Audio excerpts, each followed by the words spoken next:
اللہ تبارک و تعالیٰ نے جو اپنے نبی کریم صلی اللہ تعالیٰ علیہ وآلہ وسلم کو جو اعجازات، معجزات، کمالات، خد و خال، انوار اللہ نے جو عطا فرمائے ہیں نا، ان میں سے ایک یہ بھی ہے کہ اللہ نے اپنے محبوب کے جسم کو معطر رکھا ہے، اور ایسا معطر رکھا ہے کہ حضرت انس فرماتے ہیں میں نے دنیا کی کئی خوشبوؤں کو سونگھا، لیکن جو خوشبو کا لطف میں نے مصطفیٰ کے جسم میں دیکھا ہے نا، جو اللہ نے ان کے جسم میں خوشبو کو رکھا ہے، ایسا میں نے کہیں پر بھی نہیں سونگا۔ یعنی یہ اللہ تبارک و تعالیٰ نے اپنے حبیب کے جسم میں وہ خوشبو رکھی تھی۔ آقا علیہ السلام خوشبو استعمال فرماتے تھے، لیکن خوشبو کو مصطفیٰ کی حاجت تھی، مصطفیٰ کریم کو خوشبو کی ضرورت نہیں تھی۔ یعنی آقا علیہ السلام کو جو صحابی آ کے ہاتھ ملا لیتے تھے نا، سارا دن ان کے ہاتھ سے خوشبوؤں کے ہلے پھوٹتے رہتے تھے، اور وہ ٹھنڈک بھی محسوس ہوتی، خوشبو بھی محسوس ہوتی رہتی۔ دیکھیں کہ جب آقا علیہ السلام کی ولادت ہوئی ہے، سیدہ آمینہ رضی اللہ تعالی عنہا فرماتی ہیں کہ میں نے آقا علیہ السلام کو 14ویں کے چاند کی طرح پایا، اور ایسا لگ رہا تھا کہ جیسے تر و تازہ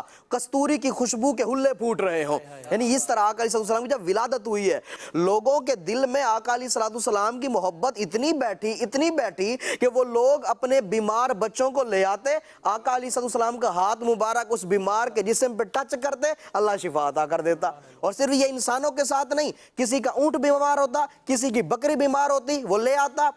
آقا علیہ السلام کا دست اقدس، دست انور، دست رحمت، دست شفقت، دست نبوت اس کو لگایا جاتا، اللہ تبارک و تعالیٰ شفا عطا فرما دیتا۔ اور اس طرح اللہ تبارک و تعالیٰ نے اپنے محبوب کے جسم میں ان خوشبوؤں کو رکھا۔ اور بھی اس طرح کی کئی روایتیں ہیں کہ صحابہ کرام علیہم رضوان فرماتے ہیں ہم نے رسول اللہ کو تلاش کرنا ہوتا نا، کسی سے پوچھنے کی ضرورت نہیں پڑتی تھی کہ یار تم بتاؤ مصطفیٰ کریم کہاں پہ گئے ہیں، کہا جب بھی ڈھونڈنا ہوتا آقا علیہ السلام کی جو مبارک خوشبو ہے نا، وہ آ جایا کرتی تھی، ہم ان راہوں پہ مسافر بن جایا کرتے تھے، جدھر وہ خوشبو لے جاتی تھی ادھر چلتے چلے جاتے تھے، اور پھر ایک مقام پر آقا علیہ السلام کو جا کر ہم پاتے، دیکھتے کہ آقا علیہ السلام وہاں پر جلوہ گر ہے۔ جب بھی ہم آقا علیہ السلام کو تلاش کرتے ان کی خوشبو سے پا لیا کرتے تھے، کسی سے پوچھنے کی ضرورت نہیں پڑتی تھی۔ ایک صحابی فرماتے ہیں ایک مرتبہ میں نے دیکھا آقا علیہ السلام کو، یہ بخاری مسلم میں حدیث موجود ہے، آقا علیہ السلام جو ہے وہ بچوں کے سروں پہ ہاتھ پھیر رہے ہیں، کسی کے رخسار پہ، کسی کے سر پر جو ہے اپنے ہاتھ مبارک کو پھیر رہے ہیں۔ وہ صحابی کہتے ہیں میں بڑا خوش ہوا دیکھ کر، یہ بڑا خوبصورت منظر تھا، اور میں گیا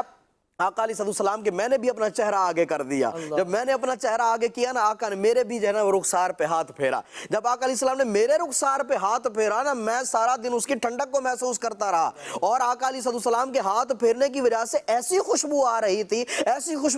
تھی کہ ایسا لگ رہا تھا کہ جیسے آقا علیہ السلام نے جیسے کسی عطار کی صندوقچی میں ہاتھ ڈال کے نکالا ہو۔ یعنی غور کریں، حالانکہ ایسا بظاہر کوئی معاملہ نہیں تھا، لیکن اللہ نے خوشبو ہی اپنے حبیب کے جسم میں ایسی رکھی ہے کہ مجھے ایسا لگ رہا تھا جیسے کسی عطار کی جو عطر کی صندوقچی ہوتی ہے اس میں ہاتھ ڈالا ہو۔ اور کریں کہ جس چیز کو آقا علیہ السلام ٹچ کر دیں اس کو اللہ یہ شان عطا فرما دیتا ہے، تو خود آقا علیہ السلام کے جسم انور کی کیا بات ہوگی، اس میں اللہ نے کتنی خوشبوؤں کو رکھا ہے۔